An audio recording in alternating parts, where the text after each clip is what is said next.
Whew, okay. That's a nice view, Mike. You like that? I like that. It's good. It's good. I hope it gets frozen right there. That's like living life as Mike's zipper. What a day in the life. This is, wait, hold on. It's got to be like right about there, right? Yep. How you doing, bud? I see you down there. Yep, I see you up there. Living the life as Mike's dick. Always. Hold on. There you go. There you go. Always staring into the depths. In the depths. Hello, everyone. How's everyone doing this wonderful Sunday at noon? Oh, he went live. Oh, I went live. Yep, I did. I did indeed. I figured that was a beautiful time to go live. Oh, and then it freezes on your face. I wanted it to freeze on your dick view. That's okay. I think it could still. Oh, I think it get caught back up to you. How's everyone doing? I hope you're all doing well. Hope you all have had a wonderful weekend so far. Ryan, what's good? How's it going, man? Kenny's up in here. How's it going? Good to see you. Jan, good to see you as well. Jace, good to see you. I appreciate y'all joining us for this lovely Sunday at noon. Yeah, it's been a busy weekend for me. I went out to West Wendover yesterday before the snow hit today, so that I could do some crawling with Cameron. Actually, we put it in the group chat. We tried to convince more people to come out with us, but it was just me and Cameron. Actually, it was kind of funny. We ended up running into some guys that had gone out to West Wendover from Salt Lake, so we weren't the only Salt Lake people out there, which was mildly surprising considering it was still only like 40 degrees outside, and it's not necessarily crawling season yet, and to see guys drive 2 hours away from Salt Lake to go crawling is pretty cool, just for on a random weekend where there's nothing going on out there's no event happening or anything like that. They were out there with us, which was cool, and they had seen the channel, and they said, "Hey, what's up, High Noon?" And that was fun. Of course, they said, "Hey, aren't you the High Noon Hobby guy?" So if you're in the RC crawling hobby, and if you're in our area, or if you're not in our area, and if you ever see me at an event or just out at a spot, don't hesitate to come up and say hi and tell me what's going on, because I really I think that's been one of the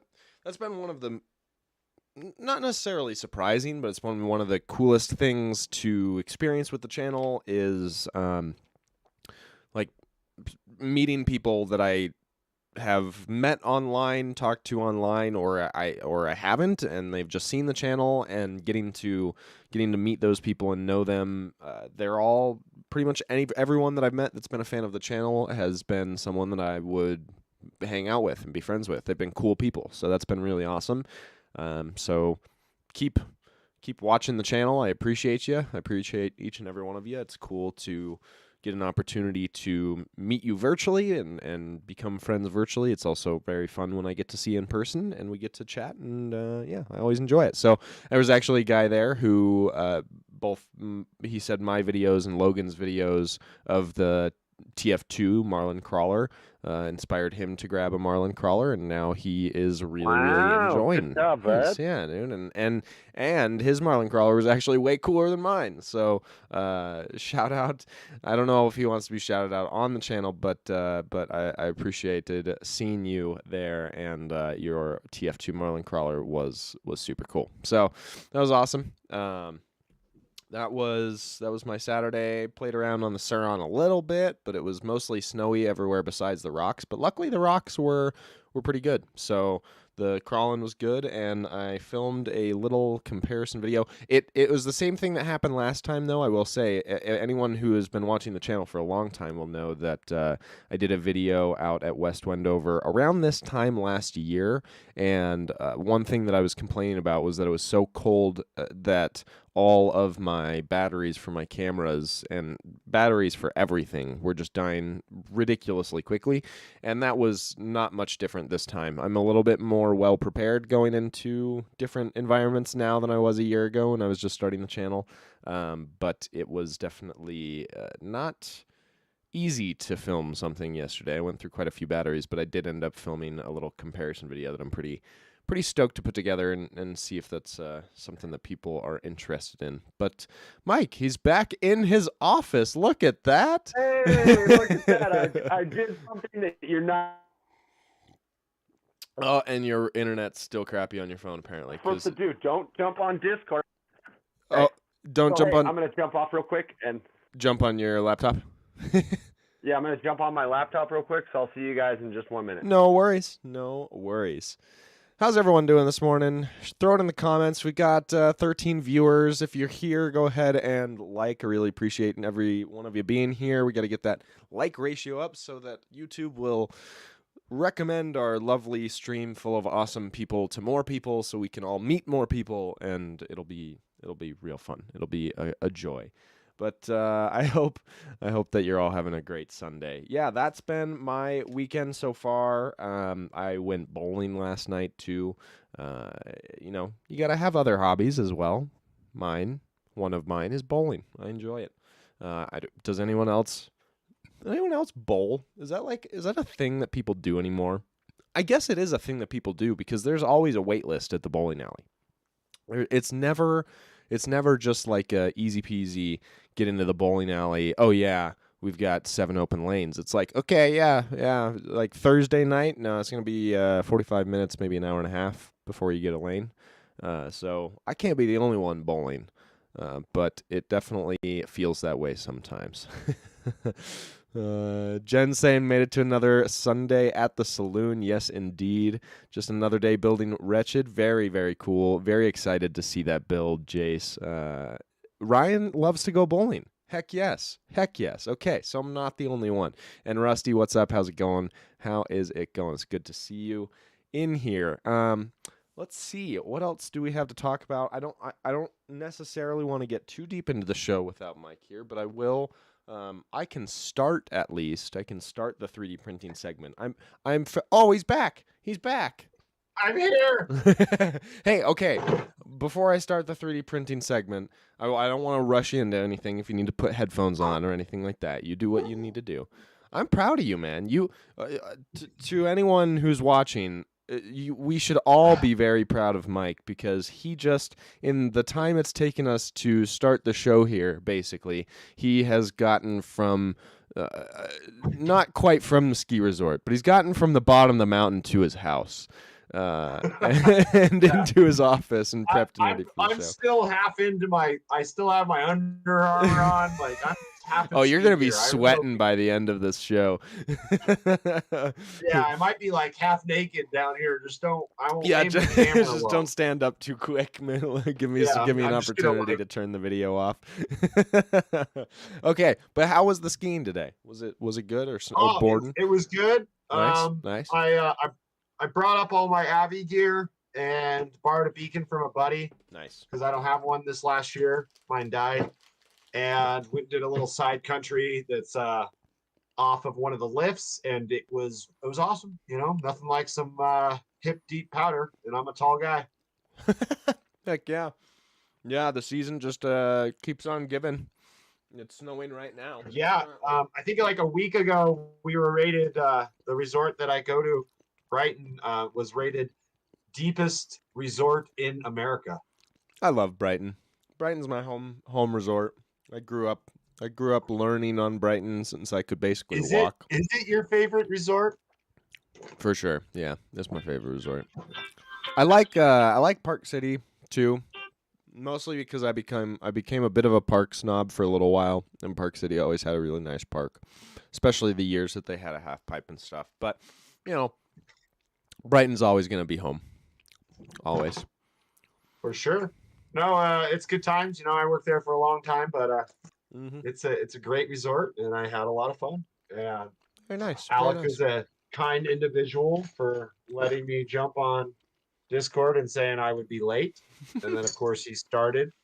early. Well, And it's funny because apparently, we usually get on like a half an hour beforehand and just kind of shoot the shit, talk for a little while, maybe sometimes coordinate what we're going to be talking about in the actual show, but that only happens sometimes. That's certainly not that a happened rule of thumb. like the first couple times, everyone, and we even like tried to like figure out what we were going to talk about and like different points and stuff. That does not happen anymore at all. Yeah, we started off real strong with the planning, and then from there we've kind of just tapered off. And it's funny because the viewership of the show has seemed to get the less we plan, the better the viewership gets. So really, it's all about just not worrying too much about it. Pretty much. I think the natural rhythm and flow of the conversation is what draws people into a live stream. I don't know. We're not against planning things out, and maybe there are things in the future. Well, when we have a big enough thing, or we still have kind of general topics that we cover, but I'm sure it'll change and morph as all of the things on the channel have over the past year and a half that we've been doing this, or year and some change that we've been doing this. It's like year and 2 months now, basically. So that we've been doing the podcast. How long have we actually been doing the podcast sustained? Because the channel has been going for like a year and 2 months. Yeah. Let's see. I'm kind of curious now. What, 4 months? Like 5 months. About 5 months. Yeah. Consistently. Alec likes me long time. Consistently, I would say like 4 months, but we started the live like 6 months ago. Although I don't know if you were part of either of those. I did the live run breakdowns. Were you with me when I did the live run breakdowns? I can't remember if you were or not. The first one was actually like a live. The first stream I ever did on the channel was like a live building. Like I was actually working on a truck, which was kind of fun. That was a cool one. But yeah, I did live run breakdowns, and then I want to say that the first one I did with you was 5 months ago. Yeah. Yeah. I mean, it sounds about right. Yeah. But I said 4. So yeah, it's been a good time. It's been a good time. Yes. Cameron is saying Powder Mountain popped my cherry. Nice. Ooh, Jen is a backhanded bowler. Ooh, I wish I knew how to do that. I can't bowl backhanded. I really need to learn how to do because like I bowl with my right hand with a left spin, which I think is pretty typical, right? If you're left-handed, you do a right spin. If you're you Maybe missed all this. I was talking about bowling while you were gone. I was just like, what? Where did we suddenly talk about bowling? I'm just trying to find the link right here on the YouTube. So I was trying to talk about things. It's like, what do I talk about? Well, I went bowling last night, and then I was like, well, does anyone else go bowling? No, but I think it's pretty typical. If you're like a right-handed bowler, you bowl with a left spin. If you're a left-handed bowler, you bowl with a right spin. It's just it makes sense with the way that the lane, that your body geometry lines up with the lane, right? But either way, I wish I could learn how to do like the reverse of the spin that I typically do, because I always get that pin. I always get the 10 pin in the corner on the right-hand side, and I can't ever fucking hit that pin because I can't spin it the right way to get it over to that side of the lane. And then I try to do like a really long arch with my normal spin, and it never works out. It always goes into the gutter. But that's okay. That's okay. I think if I bowled regularly, I would probably be like a 200, like an average 200 bowler. Because I bet I could be around there. I have a lot of friends that bowl. Actually, my friend Snaps, he bowls. I just saw his score the other day. He said 1 year ago, and he showed like 90, 120, 130, and now it's like 230, 270, 240, and I was like, those are impressive games. If you can be scoring over 200, like, you are doing pretty well for yourself. Like even even 180 and above is like you're a pretty solid bowler. If you can consistently do that, you're definitely a pretty solid bowler. Well, You bowler. I like to ski. You like to bowl, but we both like to We RC. both like to RC. Yes, indeed. Did you do Um, any RCing this week? no, Speaking of. no, I didn't RC. Of course, it is just the time of season where I am busy. You've You been know, working 3D between. printing your booty off, though. Yeah, I've been 3D printing a lot. That's always the thing. I try to keep the printer going between. Mine, Coming home from work, I start a project, and then it's a, before I s- go to work, I start a project. it's a sin that mine is not running right now. Mine needs to be running right now. Yeah, Mister, I have so many more I need to parts. do this I ran one out of project glue. thing. I ran out of glue for my bed. I need to go. Yeah, I was gonna go to Office Depot yesterday, and then I got sucked into. Well, I went to West Wendover, came back. I wasn't back until like 8:30, and then, um, I, I know I need. I could have swore that you gave me like an almost empty bottle of that, or like a half full probably. bottle. But I can't find it anywhere. I ran out of glue yesterday, and I was searching my house like a madman looking for freaking bed weld, and I couldn't find it Freaking anywhere. frick. But yeah, Um, so we're at so a I get you. standstill. No, that's it's cheap. It's online. It's Yeah. it's less than $20. Honestly, Bed wells, guys. I probably should have just ordered some yesterday on Amazon. I probably would have it today. Did I tell you that I ordered filament? Well, I ordered Yep. a whole bunch of different stuff on Amazon. Um, And it showed up that night. It showed up the next. I ordered it at like 9 p.m. and it all shows up at 8 in the morning the next day. No one I have, needs dude. shipping I ordered that it fast. one time. I ordered filament from Amazon. I ordered it at 4 in the afternoon, and it showed up on my doorstep before 8:30. I don't even understand. How do they do that? Logistically speaking, how do you fucking ship It's something out that quickly? it's called. They just had the shipping queue. It was right, and they had someone sitting there, and it's all I those side vendors that go out and ship for So I went Amazon. back and looked at the order that I put in, and I realized that without even realizing when I placed the order, that I had chosen like overnight shipping, and it was free. It was like just the default option. I didn't change any of my shipping options. The default option is overnight shipping. That's absurd. You didn't see that other default shipping option because apparently in the chat my wife just ordered you some. It just ordered me something. Yeah, she just ordered you some bed weld, bro. Heck yes. So apparently you owe us a couple bucks. That's okay. I'll shoot you a Venmo because I definitely need some. I was just gonna order a big package of and I probably will still do it. I'm really a fan of the. Oh, tell me I didn't throw it away. Maybe I did throw it away, but I know what it's called. It's called a K-stick. It's K-stick purple, clear dry glue sticks. And I don't know what it is, but that in particular, the K-sticks, it'll be this afternoon. How? It's a Sunday.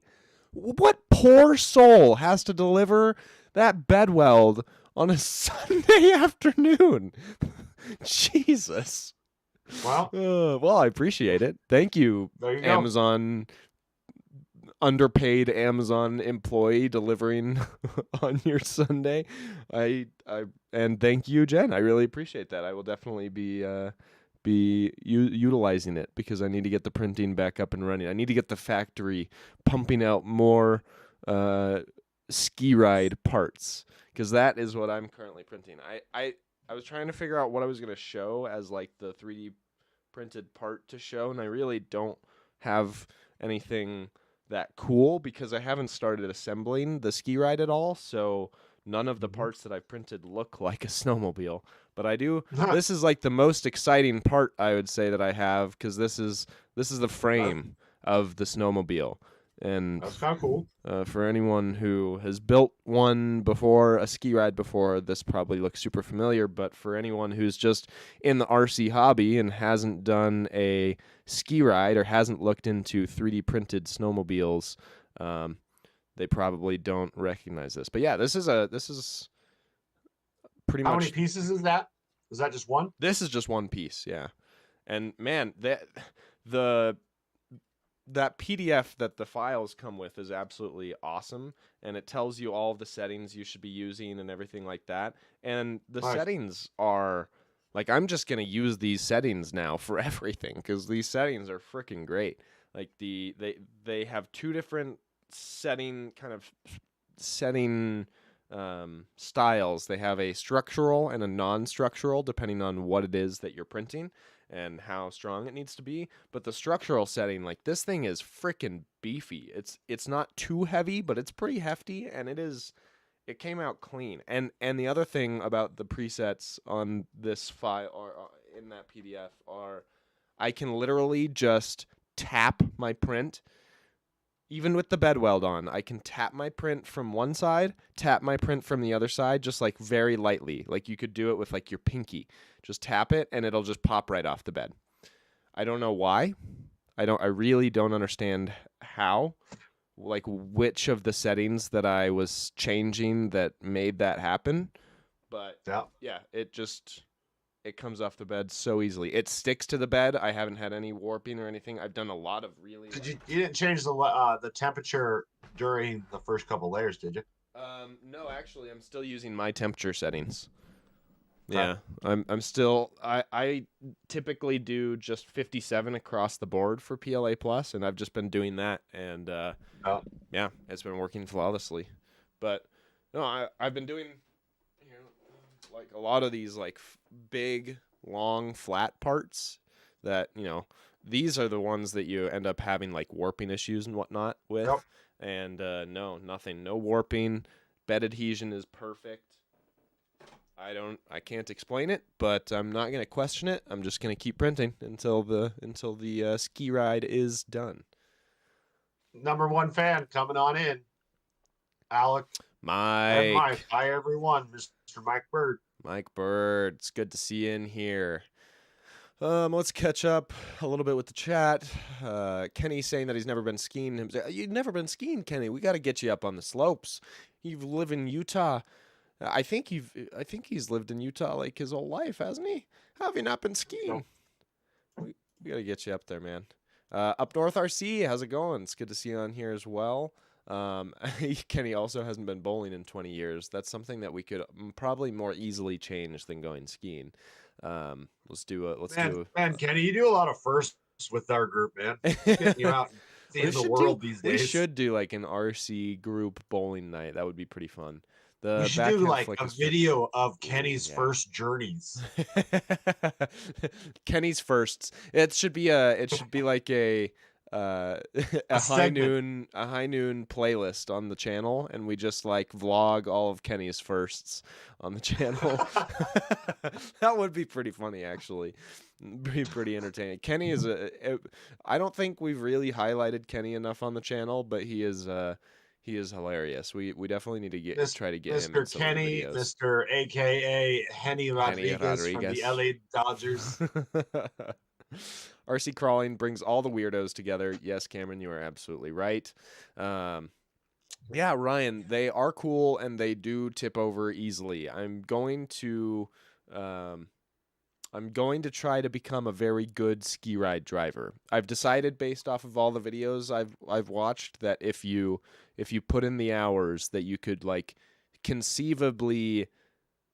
Well, okay, so there's two things I'm thinking about. Stick with me here.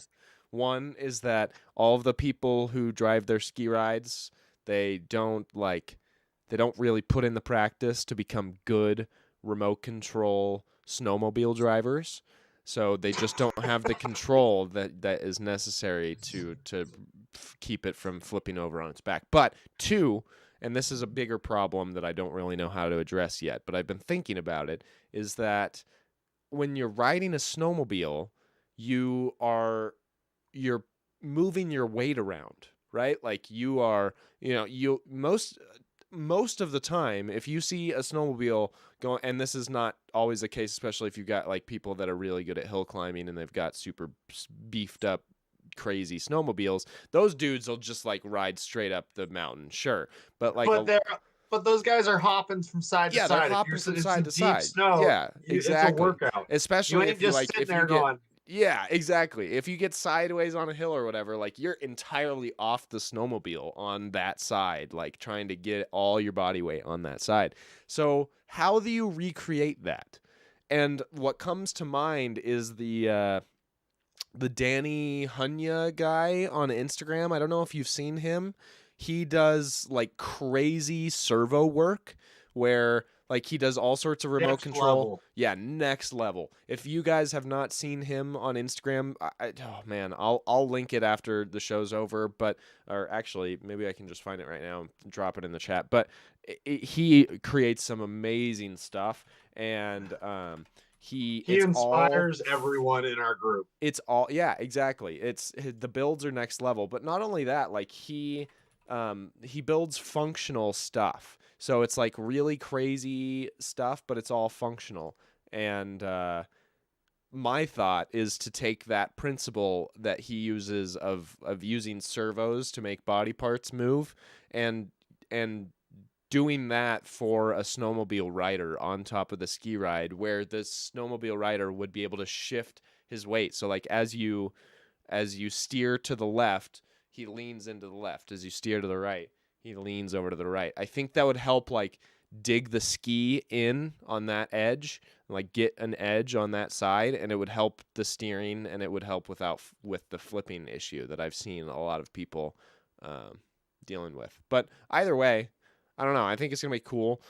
I'm if that doesn't work out, I think just in general making it heavier probably would help, because a lot of people I think are putting like really pretty beefy motors into it, like 2700 kV motors, brushless, and then they're just like going ham.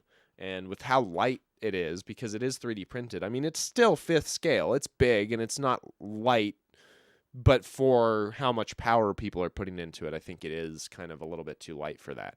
And so, a receiver with a gyro. Interesting. That is something I had not considered, Cameron. Yeah, gyros are really common in the drifting scene, but how would you it almost seems like you'd have to be programming the gyro yourself to get any sort of advantage out of that, because it's not like a standard gyro profile is going to work on a snowmobile, right? Like it's a totally different. I don't know. That's interesting. I might have to look into that somehow. Oh, it's a puppy love. Oh, It's sorry guys. Mia. You have her attention. Oh You guys all yes. get Here is. I just put Danny's. I just pinned it now as well. Boom. Now you can check out Danny Hanya. If you haven't checked him out on Instagram, you need to do that, because he makes some really cool stuff. But yeah, that could be fun. Ooh, and he has a YouTube channel as well. Okay, did not know that. I'm gonna need everyone's help getting the new 450 design for Proline by the Fire. That's my. We can definitely do it. Kenny is talking about. I think you saw that, Mike, right? It was in the group chat that Kenny wants to do a like overland build on a 450, Ascend 450, and I'm pretty stoked to see how that turns out, because that's not something that I have pictured, but I can see it being really cool for sure. So. Yeah, I think between all our printers, we could definitely have something really cool. Mm-hmm. I agree. Help Kenny out. So, what have you been printing this week? Anything that you have to show off here? Well, mine aren't as cool at all. I mean, you got. Well, I cool mean, mine prints is just now. a bunch of random bits. You're basically just looking at like things that make no sense. What I literally was pulling off the printer as we were talking at the beginning is I got these pieces. These are a bunch of mounts for the Endura hard bodies. Our buddy Taylor T Hill on Instagram. Oh, nice. Basically, these make it so the Endura bodies get really easily installed onto like an SCX 10.2 or a TRX4, pretty much most platforms. That's super smart. So been doing that, and then definitely the 3D print that I was stoked over is that. So we have these gas cans that I've been printing for all my homies. Yes. Yeah, I love Right. that. I love that design. So our good friend, my good buddy Jace from 816 Garage, um, he designed a little top piece for me. And it was supposed to be used as TPU, but I printed it in PLA and it fit on there perfect. And so now we got that guy. Hey-o. So sick. Little gas tanks. With the little filler nozzle, dude. I love it. I So love it's it. pretty cool. I've been printing those, pretty mad. I have like probably about a dozen right now, and then a dozen that I need to finish. And you may or may not have given some away. Oh, look at that. Weird. I give my 3D prints away to my friends. I think it would be Kenny's just saying he loves his as well. You're Mike, one thing that I think any person with a 3D printer can take a lesson from Mike in terms of sharing the love, because Mike doesn't ever print something without printing a few for his friends too.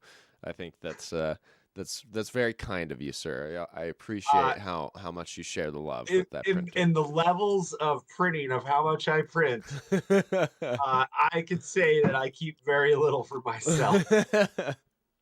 But I think this thing's sweet. I actually would be curious to have someone print that file that Jace made for you out of black TPU, because then it would be like a flexible little fill cap, like a legit. No, like that's the funny thing is he designed it with TPU and made it with TPU so that it would be like a stretchy fill cap, so you could actually so he you could popped on there.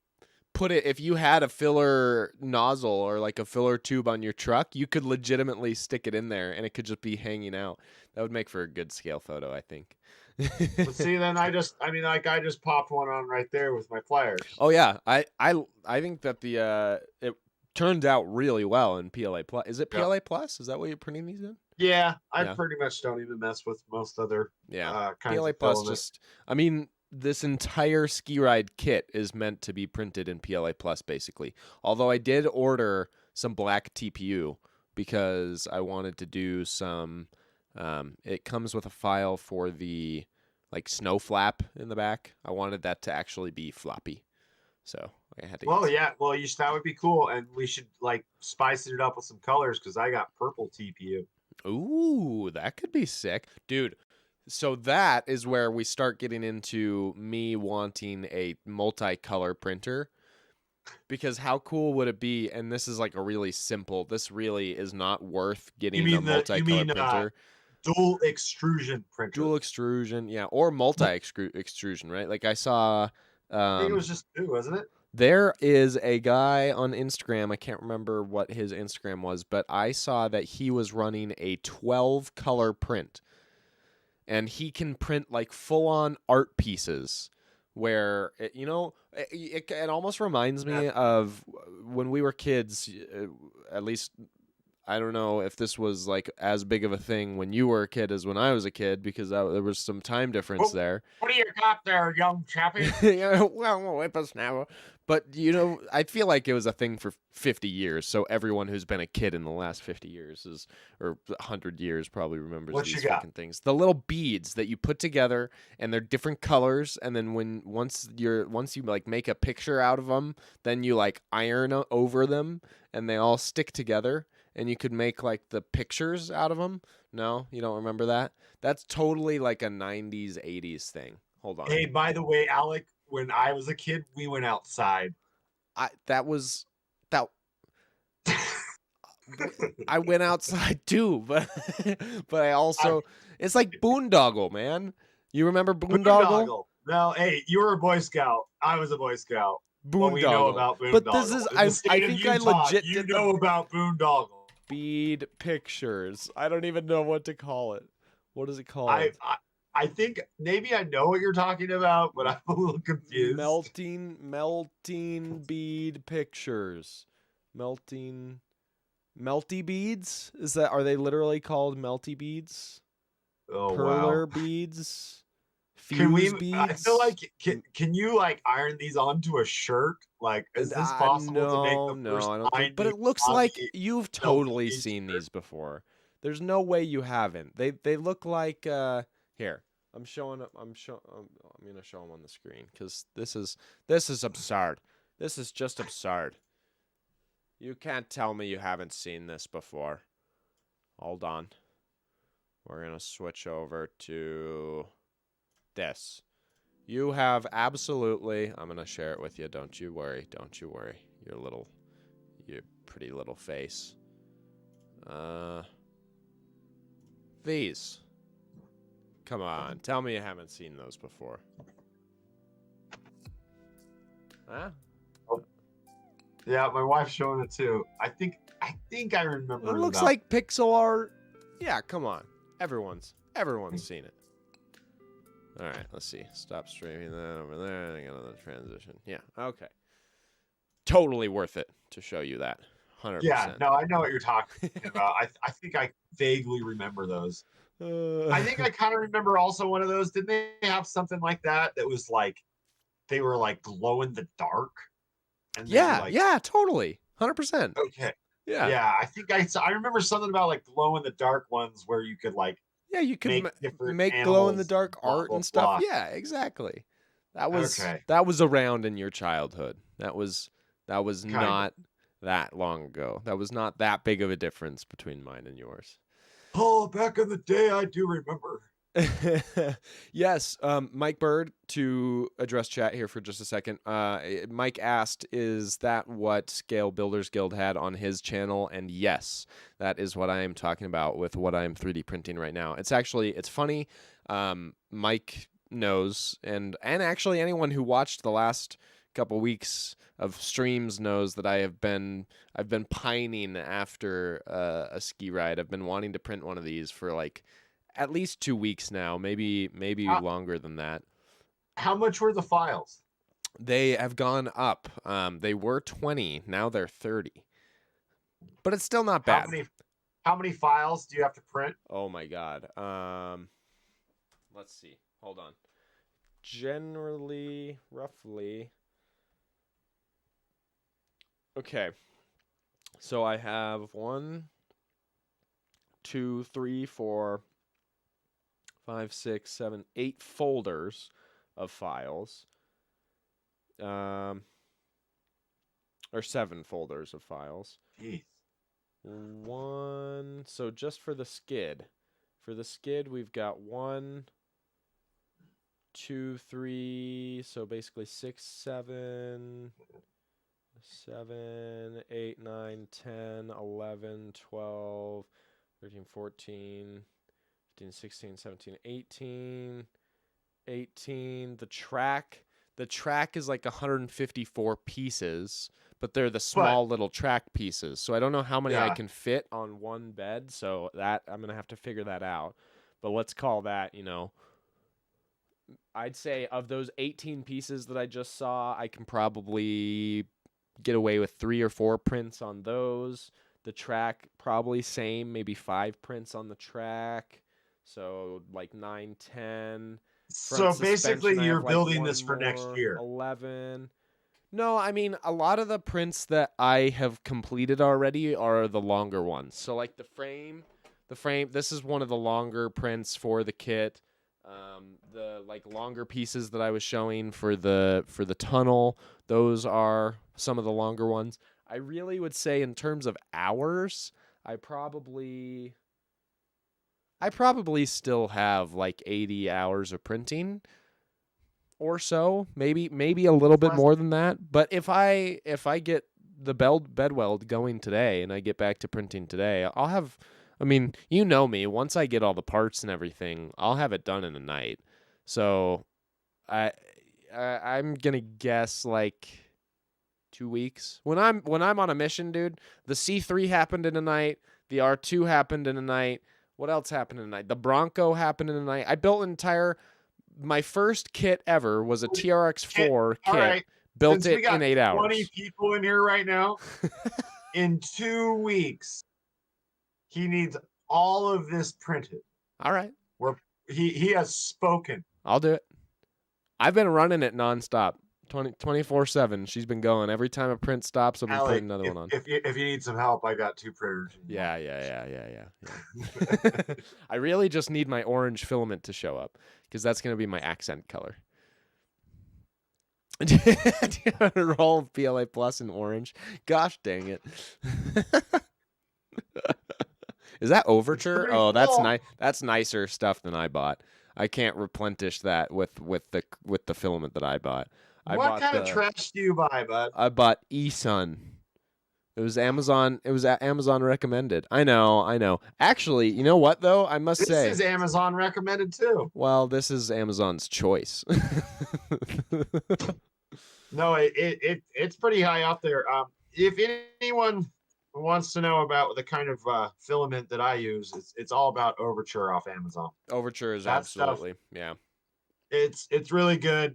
I had a problem with some PLA or some PETG recently, and I just returned it. They gave me my money back. It took a little while for them to respond, but everything was cool. I've And- always had good experiences with Overture. I think they do pretty well, and I like that they do. Oh, you got some food there, bud. I like that they do. You're like me. I'm like the only one that ever is eating on this podcast. So thank you I'm for sorry. making it. No, thank you. I am starving today, guys. I appreciate that. I went skiing, and so like Don't- I literally like mouthed over to my wife like, "Bring me some food, nutrients. like these peanuts are not working." All right, 2 weeks. I'll have the ski ride. Okay, let's say this: 2 weeks. I will have the ski ride printed, not assembled. Yeah, you don't have to have it assembled. You Not just have assembled, to but have printed. all your pieces printed. I will accept that. I'll accept that challenge. I think I can. Yeah, I think like- that's achievable. Because every other print challenge you've ever done, besides maybe just having a print of the week, you've failed. So it's not like I have a lot of faith. Yeah, fuck you. I will say, I think it might still be for next winter. You might not be wrong, but that's not because That's not for lack of trying. I'm going to try to It's get okay. it. I'm going to try to get it ready this season. There is snow in the mountains where True. we live for a long Like, time. through so we can April, make a May. trip up to Yeah, we're Camas, gonna- I'm and gonna we be can fine. Make a little snowshoeing trip up the road. Yeah, exactly. Or we'll get one of those freak snowstorms in the valley at the end of April that'll dump like 8 inches, and Alec will be a happy boy. But the reason that I say that it probably won't be done till next season, quote unquote, is a few of the parts that you have to buy. And so this is kind of more or less for the benefit of anyone watching who's interested in building one of these ski rides, specifically the Ski Ride V2 or the Ski Ride 2, which I would recommend. Anyone who is looking at doing this, get a Ski Ride version 2, don't get a Ski Ride version 1. The guy who builds these, Build It Better, he put a ton of effort into the Ski Ride V2, taking all of the feedback and all of the mods that everyone had created for the Ski Ride version 1, and he had put it into Ski Ride version 2. So I would recommend getting the second version. If you're trying to save money, you can go with the first one, but it's really, I don't think it's going to save you money in the long run, because you're probably going to want the version 2 anyways after you do version 1. Either way, long tangent to say that the version 2 has a lot of parts that you're going to have to buy off the internet that are kind of weird random parts that you probably don't have stocked around. So like random bearing sizes, or like these are like gears. How much is it going to cost for like a whole one of those? So here's the thing, is if you could buy just one of everything that you needed, it would probably be really cheap. But a lot of the parts that you need are not. Okay, so I don't know if I've showed this on the. I don't think I've showed this on any of the live streams yet, so this will be kind of funny. This is the pile of parts that has come for the ski ride so far that I've ordered off of Amazon. So what you're saying is that you might have some extra parts. So if I print me one, This is what I was saying. I messaged the group chat and I said, if for the love of God, if you are going to print a ski ride, please tell me first, because I am going to have so many extra parts that I can't use for anything else that unless I break my ski ride 7 times, I'm now going to have like a kit of springs that's going to last me until my deathbed. Because there's seriously some shit in here that I have no other use for. And I was telling my friends too that don't RC, I was like, if you need like things repaired, I don't know what it is. If you need random stuff repaired, if you need like random bearings, or if you need springs or M2, M3, M4, M5 screws and nuts, I got it all now. So the High Noon Hobby Garage is well equipped to fix anything. And now I think I'm going to start rebuilding transmissions and stuff. No, just kidding. I don't want to do that. But I definitely could. I have everything that I need to like really dive into the nitty-gritty of the RC hobby. I just Don't want to. don't know what to do with all of it. It's But no, hey, if you got extra pieces like that, that's what I was you know. saying. If you were to just have to buy everything yourself, okay, and here's the thing. I'm going to lay down some truth here, and it might not. Well, okay. I don't want to fire a shot at Build It Better, because I think that he's done an amazing job putting this whole thing together, and the ski ride is awesome. And I watched his whole like video about the history of the ski ride and how he put it together, and I really appreciate the work that has gone into this kit. But I will say, when you get the PDF of all of the parts that you need, you get a big, long PDF document. It's like 80 pages long. And it tells you how to assemble it. It tells you how to print it. It gives you all the Cura settings that you need to set. So, like, all the work is done for you, right? And it even goes so far, and Scale Builders Guild said this in his video, it even goes so far as to list each individual part that you need to purchase, like screws, nuts, whatever. It'll list them all, and it provides Amazon links. So you just have to click the Amazon link, it opens in a tab on your browser, and you purchase that item, and you're good to go.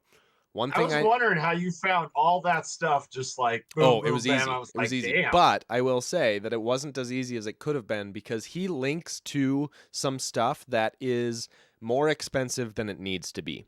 And I think that he may be using affiliate links, which might be part of the reason that he did that. I'm not sure. I don't know. I don't want to assume any sort of negative intent there.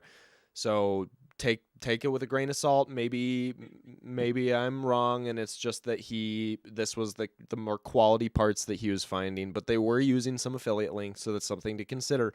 But I went through and I would open the link to the thing that he said to purchase. I would notice like a screw kit that should probably only be like $6 or $7, and the one that he linked to is like $15, $16. And I'd go back on Amazon and I'd go to a different browser tab and I'd find the same thing for cheaper. So I saved a bit of money. Yep. If you were to just follow every single one of his links, I think you would probably spend about like $300 to $300, maybe $400 in just random bits and bobs.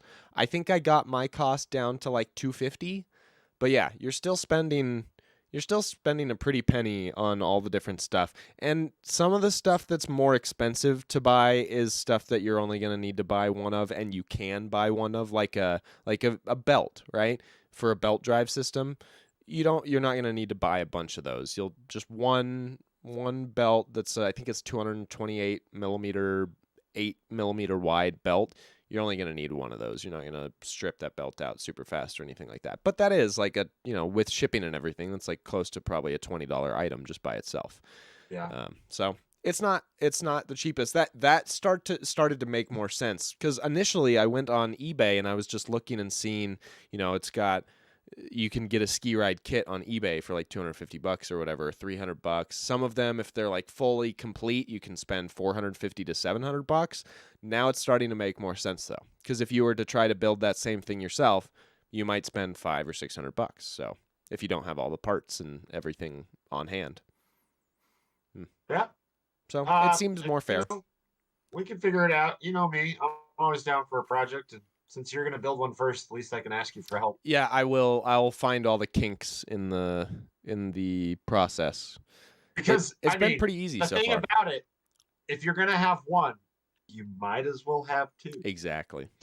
Well, and I don't know. I'm part of the ski ride. There's like a Discord channel too that you get access to when you order the files. There's all sorts of cool stuff. A really great community, a great support community, and everything. And a lot of the guys in the Discord, they have 5, 6, 7. They just keep printing them in different colors and different options. You can do several different like skid lengths and everything like that. So you can spend some time diving down the rabbit hole. But my question is, how robust are they? And I'm kind of curious to see how robust, like just with the settings that they have set up, if it's going to last me a whole season of ripping on it, or if I'm going to start breaking parts. I'm curious. It seems like I definitely would say, temperature wise, don't go out when it's really cold. Well, and actually it might just depend on the snow depth too. Like if you have really deep snow, I don't think you're going to break anything because you've got a lot of padding for your landings and stuff. True. I mean, you don't want to go on a hard pack day. I would say exactly. A little powder is going to be nice. But also, I wouldn't go when it's really cold, because the more you run in those, what's going to happen is water is going to get in there and freeze things. Yeah, that's true. And that's the part I'm kind of worried about, is like, I mean, maybe they have instructions of how to seal it in there a little better, or some, right, what to use, but. Father-daughter RC. Used to make gyros to keep motorcycle RCs balanced. Interesting. Okay, so they do. The concept is out there. I'm gonna have to do more research on that. If I figure out a good solution, I'll probably make a video about that, because I really think that is something that those kits are missing. That if you could figure out a way to add some weight balancing to them, that they would work a lot better. But I'll do some research off stream. I don't want to go dive too deep down that. Travis is in the chat. It's good to see you out here in the land of the High Noon Hobby live stream. Haven't seen you in here for a while, but I appreciate you joining us. Can't wait to come out of hiding. Yep, that sounds about right. It seems like I've been getting way too many bench pictures and not enough crawling pictures from everyone lately. It's just indoor season, which is fine. Supercross is going on, so my Saturday nights are outdoor season. It's outdoor season. It's outdoor season for people who enjoy snow sports. But I'm interestingly finding that a large portion of our state, I love snow sports. I love all 4 seasons. I'll get outside. Hey, I've been getting outside plenty. I have snow. You said snow sports. I have snow gators literally sitting right outside my door from. You said you love snow sports. By the way, what I'm poking at is, I've been trying to drag this friend of mine, this gingerly guy that wears glasses, up to a ski resort that I can get him a free pass for, but he just says, "Oh yeah, Sundays would be the day to do it, but we need to plan it out. We will make good on our promise to do a live stream from the chairlift." Because the only way that I'm going to make it up is if I go, well, I could do an after work day too. Like, we were planning to do that Thursday, and then I can't remember what happened. I think that was the week that I got sick. Food poisoning. It was the boots. No, it was the food. That was the food poisoning week. The boots are salt. I haven't been bugging him about that much. I just kind of poke here and there. When it snows, I was like, "Hey, maybe we should go skiing." Yeah. No, I do want to get up there. It's really sad. When I was in high school, I was hitting, close to 150-day seasons, and now if I can get like 2 days, I'm lucky. So it's pretty sad that I have abandoned my skiing roots as much as I have. Right now, I need to get back up there. Ladies and gentlemen, he's at one of these 0. So I'm at a 0 this season, which is pathetic considering how good this season's been. I know. I need to get up there. I need to be able to schedule my life out better. We're working on it. It's always a work in progress. Rob G, how's it going? Good to see you in here as well. Mir Deef. I don't know how to pronounce that. Meyer Deef? Meyer Def? Meyer? I don't know. Awesome Possum. I like awesome possums. I should have said 12 p.m. Mountain Standard Time in the post for the High Noon live stream. I'm just realizing now, like as I'm reading that comment from Rob about not realizing that this was on. Yeah, should have said 12 p.m. Mountain Standard Time. Sorry about that. If anyone missed this stream because of my poor communication skills, don't worry. It's not like I'm a communications major working a communications job or anything. I don't.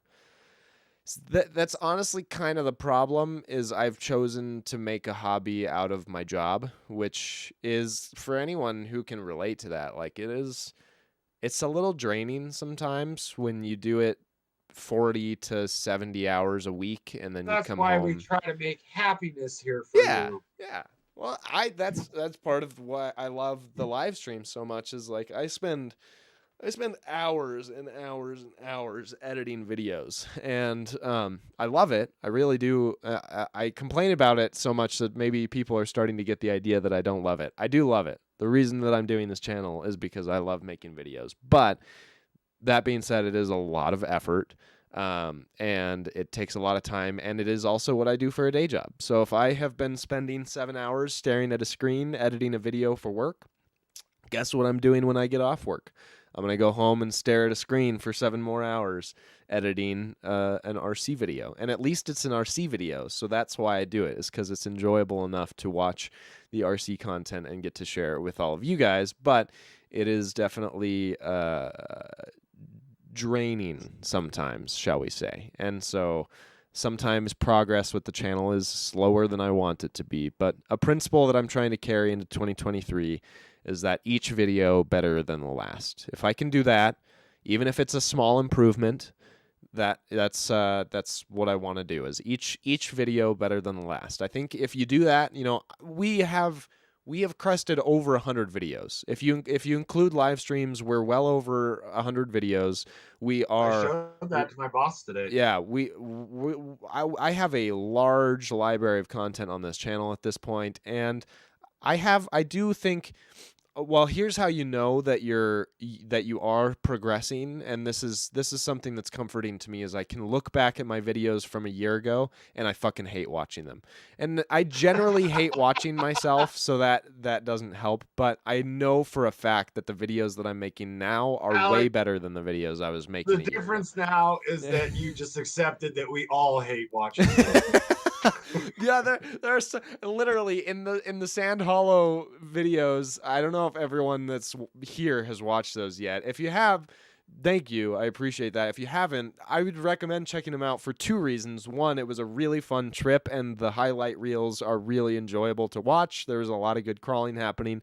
But 2, I don't talk nearly as much in these last 2 videos that I made as I normally do. That was the fastest edit you ever did in your life. It really honestly wasn't. It kind of took longer because I am so used to my normal way of filming videos, or my normal way of editing, where I just kind of sit down and I watch it, and I watch through it once, and then I know what I'm going to say and I just say it.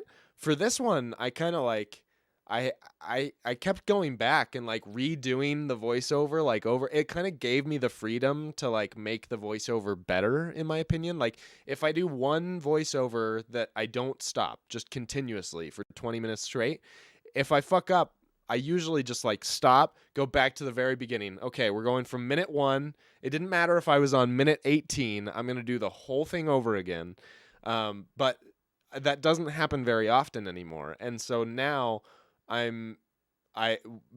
with these last 2 videos, because I was doing just little snippets of voiceover and I was cutting them in, it gave me an opportunity to like listen to the voiceover and be like, nope, I don't like it, delete it. And I would do it like 6 times in a row. So it definitely probably took longer, but I thought it was, I honestly thought they were better.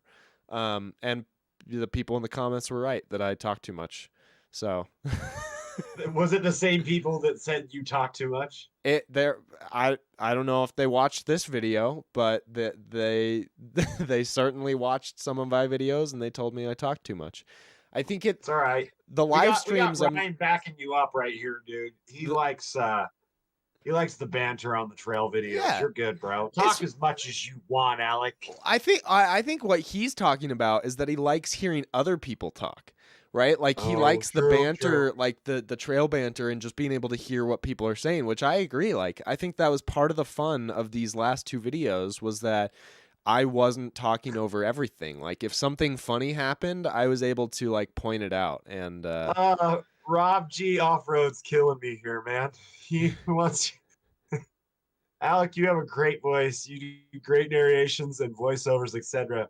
I could totally see you doing a late night radio show. Bring that mic in all close and get seductive right. Welcome Yeah, to you're- the High Noon Hobby Noon. Late Night Radio Show with Alec from High Noon Jazz. Hobby. This is where we play jazz while we watch RC. Listening to the smooth jazz saxophone of the sexy sax man tonight on the High Noon Hobby Radio Show. don't look up the sexy sax man, by the way. It's Oh, it's horrible. so good. It is so good. No, don't do it.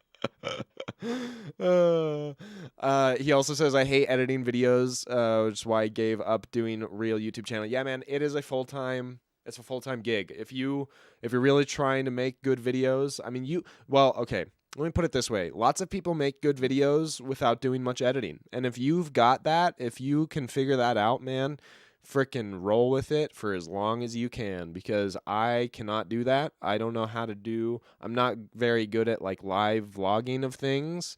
I'm also just I'm not good at narrating things live as well as I am after the fact. I'm also I think it takes a certain eye, like a certain creative eye, to know what to shoot to build a story in real time. That's a skill that I would love to have, and maybe I will develop into it. But it takes me some time to like develop a story around a video, and so that is it's tough. And but if you can just like vlog yourself, like I know Logan does a lot of editing still. But one thing that I really admire about Logan is his ability to, if anyone doesn't know Logan, you should all know, West Desert Wheeler. Look him up. He at this point, I have shouted his channel out so many times. If you guys don't know who he is, that's absurd. Unless you're brand new to the channel, in which case, welcome. Go ahead and drop a like, subscribe. New content every Friday. But one thing that I really respect about him is his ability to do on-trail commentary. He'll be like driving and commentating over his driving, telling the viewer what he's doing in real time. I have a really hard time doing that. That's a special skill that he has, and that probably just comes from years of actual off-road experience, where he is so razor focused on the off-road no matter what that he's definitely better at driving than me. There's no doubt about that. But I think he's able to comprehend what's going on and process it faster than I can, because it takes me a while to kind of review what's going on and understand it. But yeah. Call yourself a Venus flytrap or something. Rob, I do appreciate that.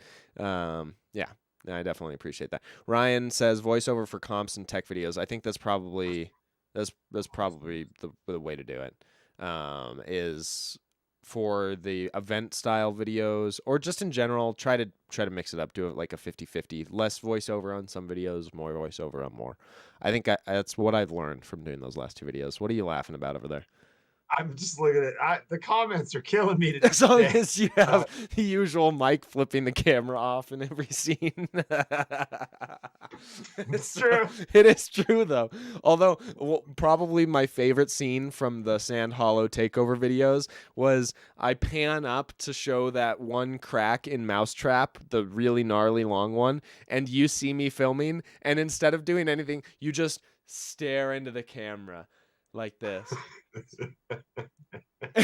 That was Gotta catch me in my moments, I guess. That was my favorite moment of the entire Sand Hollow takeover scenes, was that video, or that like 2 seconds of Mike just tripping, staring into the camera.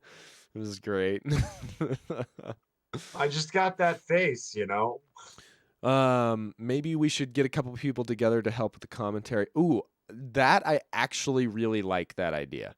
I actually legitimately think that would be really fun to do, like get the group together on Discord and do like a big group commentary.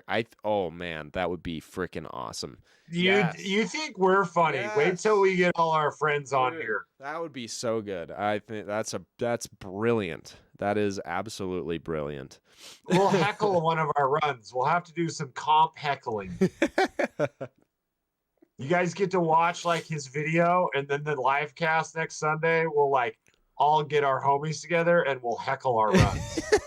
That would be pretty good. Like that's why the trail banter is so good, is because that's literally what we do all like consistently. It's not a thing when the camera's on or the camera's off. Like people are constantly just like giving each other shit or encouraging each other in funny ways. Like whatever the case may be, it's always a blast. And I do wish that I could catch those moments more, but a lot of those genuine moments I think just wouldn't happen if there was a camera pointed at people.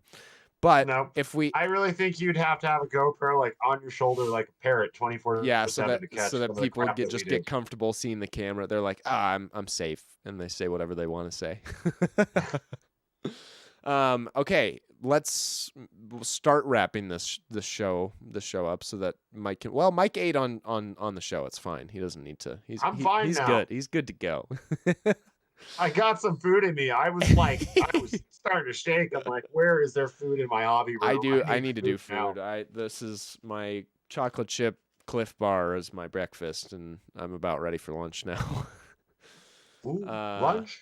My wife could be into lunch. We were talking about going to grab food. We were talking about doing Penny Ann's this week. I don't know. We want to do some brunch. Maybe. Yeah. Although I think Penny Ann's is probably going to be closed here soon, aren't they? That's super unfortunate.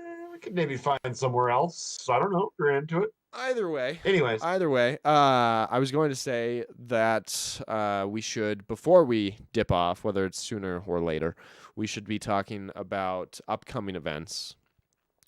So we've got the North vs. South Comp Series is scheduled, which is very exciting. Starting in March, right? First week of March, we have the first Southern qualifier. First and third week of every month, starting in March, doing March, April, May, and then at the beginning of June, the finals. Yes. So, sad thing, I will miss that first one. That is unfortunate. Enjoy it. I know where you're going. It is a good spot. Which one? Definitely. Where's the first one? I forgot what he calls it. I don't know if it's Area 51 or not. But it's really good. I haven't been out there yet. Yeah. It's a really easy access. You'll be able to drive out there like hauling in your Subi. It's nice flat dirt roads. Nice. Okay. Nothing bad. But I'm gonna miss that one. But I'm definitely gonna make the first round of the North, which is Little Moab, correct? Yep. Yes, indeed. Little Moab. That's good because the classic birthday weekend. Hey, nice. Yes, so that's going to be really fun. And then where's the next one? Is it the airport? Is round 2? Yep, airport round 2. For airport south. Round 2 down at the south. White Rocks, I believe. Is it White Rocks? Then White Rocks is for round 2 for the north. Which third weekend. I cannot wait to go back out to White Rocks. That place is so cool. I honestly might want to go out there sooner than that event. We'll see, because that won't be until the third week of April. I might get a hankering to go to White Rocks sooner than that. We'll see. I really like that spot. Talk. Yeah, we can talk. I enjoy it out there. I want to come. Ray, how you doing? Good to see you in here. Yes, and then third locations, I believe the Southern is, if I remember correctly, the Southern qualifier is Cedar, right? Is Three Peaks? Cedar, where we held the finals last year. So that's going to be fun. That's cool that they're doing a qualifying round out there. Yeah, that's going to be a good one. And then I actually don't remember where the finals are.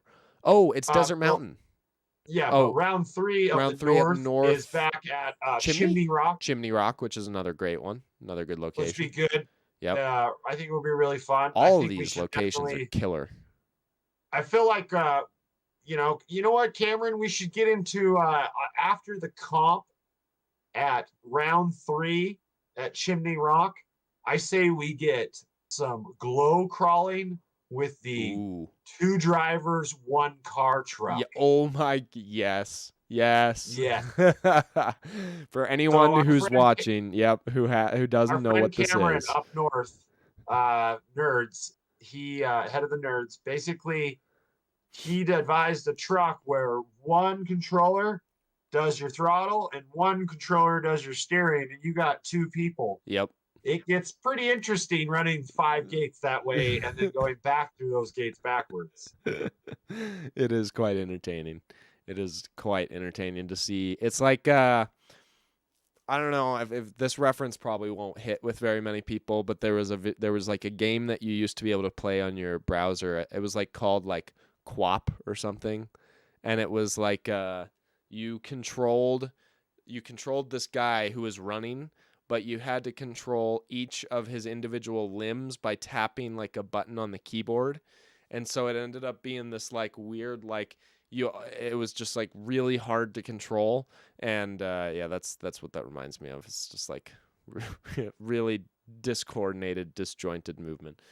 Yeah, I'm super excited for all of these event locations. I think these are all going to be super good ones. The finals I'm super excited for because I've never been out there yet. Yeah, we haven't done a desert mountain event. I went out there to scope it out with Luke, and it looks really, really good. It has some super high traction rock, kind of similar to the West Wendover really high traction rock. But then it also has like different conglomerate areas that are a little bit smoother. And it has it's got a vast expanse of rock to explore. Like probably I'm trying to compare it to places that the channel has seen. Like if we were to compare it to White Rocks, it's like 3 or 4 White Rocks in terms of the amount of like crawlable rock that's available. Nice. And it's all super accessible from the central area. So I'm stoked to see a giant parking lot there and a ton of people crawling all over that area because I think that's going to be super cool. Like Chris Rock would say, that's a lot of rock. That's a lot of crack. All these people addicted to crack. Yeah. That's really all I wanted to cover. I guess we do have a potential cash comp next week that we could do some coverage on, so that could be kind of fun. But that's just kind of going to be a smaller, more informal thing, kind of just starting to prep for the comp season, get our it's group a bunch into... of us guys that run the comp, and we want to go have fun before we just sit there and judge. Yeah, literally, because that's what it ends up being for all the North versus South. Like, I'm exhausted at the end of all the North versus South. Well, Alec, you also don't sit there and just judge. You sit there and basically crawl like a little crab over the rocks on all 4. Yeah, it's while judging, it's filming. And then you suddenly run down there, shove food in your mouth. Yep. Go get your drone. Yep. Go fly over everything really quick. Yep. Get your drone footage. Come back, do your run, and then go back and do whatever all I ever said again. Yep. All over again. Yeah, pretty much. That's just about right. Yeah. I don't stop moving for like 12 hours when we're doing North versus South days. It's just like... And then Alex like, geez, I felt like I did nothing, but I'm so tired. And it's not until I get home and I look at all the footage that I'm like, oh, that's why you're so tired. Because you were filming for 8 hours straight. On your belly. On your belly, yeah, like crawling around, like you said, like a hermit crab. If I tried to video like you did, man, I would get like 2 ski poles. I'd be like, you just got to do good over there, bro. You got to just do your morning stretches. You know, you really got to do your morning stretches. That you got to limber up. Make sure you can get down into those uncomfortable positions. Cameron and I came up with a new name for one of my filming positions. It's the ball cam, because actually it's the same camera position that you were showing us earlier, basically, the crotch cam.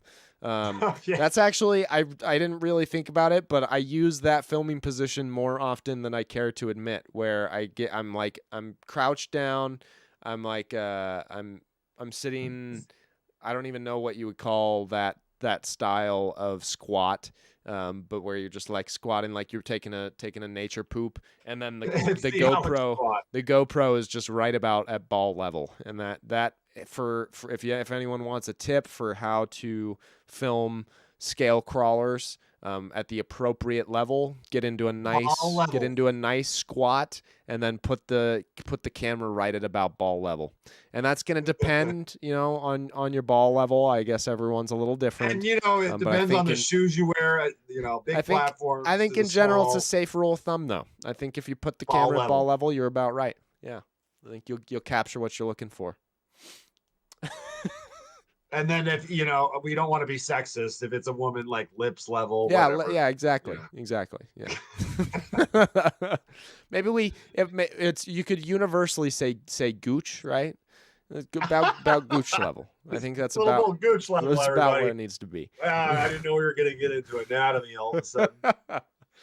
All right. Well, this is getting dangerous. You put us on for more than an hour on a live stream, and things start to get a little spicy. Yeah, especially when we're both hungry. This was a lot of fun. Thank you. I appreciate you joining me, Mike. This was a good time. Good time.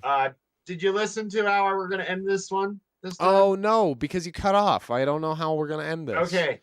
So Okay. you know how to do the fish, right? Right. Yep. So you're going to go sideways. Like Which way? This way? That way. Okay. And you're gonna go towards that end of the Oh, screen. go towards this end of the screen. Okay. Yeah, go to the back. Oh, like move this your side? chair there. I should go this way? Yeah. Then you got one gill, right? Oh, You're facing gill. I have a wide angle. That's huge. Hold on. That's a long distance. I'm gonna try to. There we go. Oh, yeah. All right. There we go. Now I'm the fisherman and you're the fish. What's that? Okay. So get your finger on the button with your other hand. Oh no. So you got your gill hand, Oh no. then you got your button hand. Okay. Button hand. All right, Which here I one's go, my gill- boy. Wait, which one's my gill hand? Whichever you want to do. Okay. Oh God. Come here, boy. Oh Let's God. go.